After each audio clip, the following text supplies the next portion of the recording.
आव्या खातोय पाणीपुरी. बघितली का तोंड, तिचे 12 वाजले तोंडावर. काय खातोय? पाणीपुरी.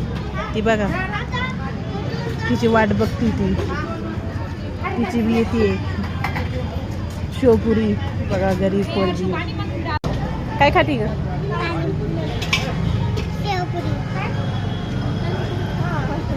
कशी आहे? कशी आहे? पाणी टाकलं आवडत नाही तुला?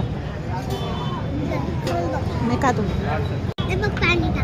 माझी ओली भेळ बघ, माझी ओली भेळ. आता मी ओली खाणार.